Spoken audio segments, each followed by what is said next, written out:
I'm so pleased that we finally got Karen Wolters to come up to Eastern Illinois University and speak. We've been after Karen for quite some time because she has a wonderful story to tell. She started her business at 50, and it's a wonderful story. You're going to hear a lot about it. She is on many boards also. She used to be the chairman of the CEO class, as I said earlier.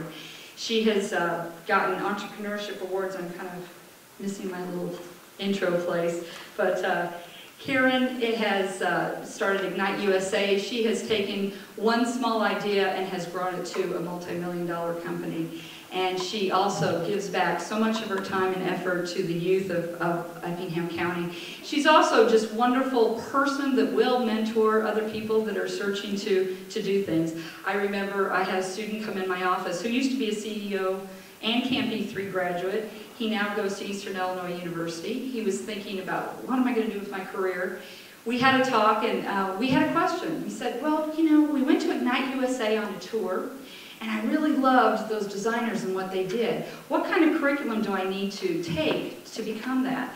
So I said, well, let's just call up Karen. And she took the call. We talked for 20 minutes, and that youth is now on, you know, the path to where he wants to go. And I just am so appreciative that you're so accessible to all of us to use your expertise. So Karen?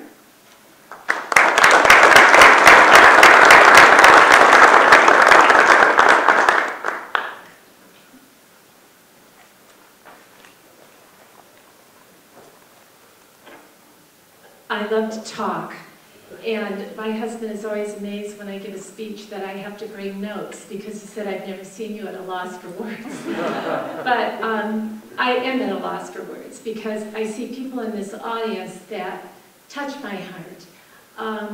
I love youth entrepreneurship. I think it is the future of our country. It's the backbone of what's going to provide the jobs. Whatever we can do to support entrepreneurship is critical to who we are as Americans.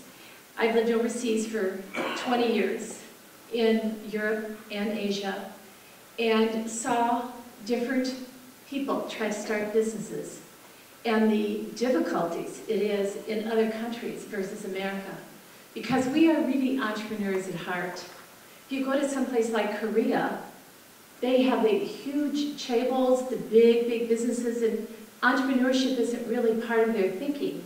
But somewhere along the line, our kids have kind of gotten lost with the idea that they need to make great grades, go out, graduate from an Ivy League school, and get employed by a major corporation.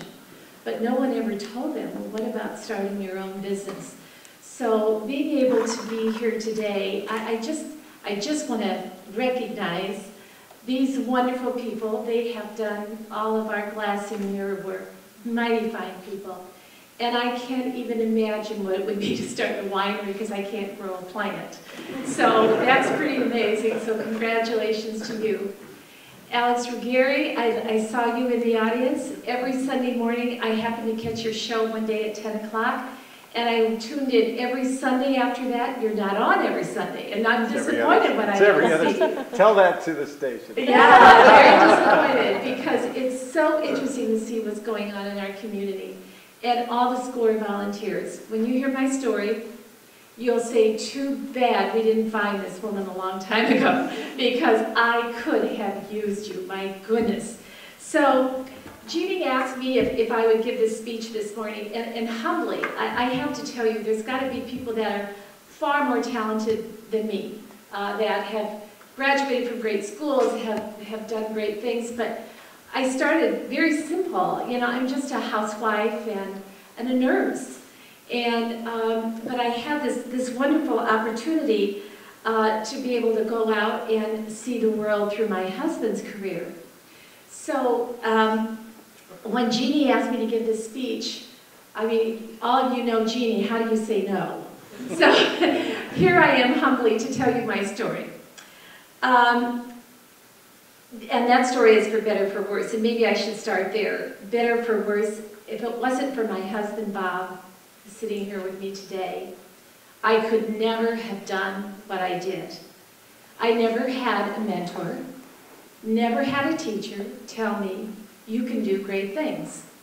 never, on the contrary, had teachers tell me, you're a terrible person. And I felt like I had failed somewhere when I was 16 years old. So, and then on top of that, I got kicked out of the high school. So, you know, I don't have the stellar background that you might expect for someone who could be successful. So, then my formal education was as a nurse. But my husband's job took us around the world for 20 years. And I had the chance to go and sit and listen to the business meetings that he was at and thinking, wow, you know, this stuff sounds really complicated. Because I had trouble adding a column of numbers. So anybody that could put together multi-$100 million loans to me was pretty sophisticated. But anyway, even my mother would say to me, why don't you just stay home and raise the children and lead a normal housewife life? And I thought, oh my God, that sounds so boring to me. But when we moved overseas, all the expatriate wives were playing mahjong on Monday, golf on Tuesday, hair done on Wednesday, nails on Thursday. I tried that for about 2 weeks and I thought there's got to be something better than this to do. But each of us has a unique experience. And one thing I can totally guarantee you, that each of you in this audience has had a unique life experience. Each of you. Different than mine, and you may say, well, it wasn't quite as maybe glamorous as hers because she lived all over the world. But it's unique. And that's uniqueness of my life experience I discovered really at age 50. I love to cook. I have a passion for ethnic cooking. Now, I don't know if any of you guys married a woman that likes to cook, but all I can tell you is you married the wrong woman if she doesn't like to, because put me in the kitchen, I'm satisfied all day long. I was giving cooking classes in Chicago and found that my students wanted to do some fancy garnishing. So I created this little fancy garnishing tool and went to a U.S. manufacturer and wanted to manufacture it here in the U.S. They wanted $100,000 for tooling, and I had to guarantee them 500,000 pieces of production.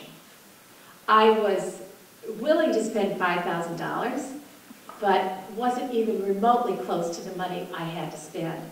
So at that time, Amico asked my husband if he would return to live in Taiwan again.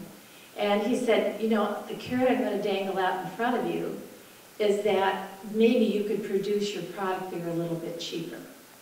So off we went, moved back to Taiwan for maybe another 9 or 10 years. And I began to learn languages. When we lived in Europe, I spoke Spanish. When we moved to China, I began to speak Chinese and became interested. The cultures really interested me, and I began to study Japanese. I loved that part of my life because I thought, this is so fascinating. There's so many interesting things to learn from other cultures. So I went and tried to investigate how could I manufacture this product. I found someone who was willing to help me. I put out my little business card and said, Karen Wolters and Company, and he asked me who my customers were, and I said, I don't know yet. I have to go get those first. Don't I have to have a product in a warehouse first?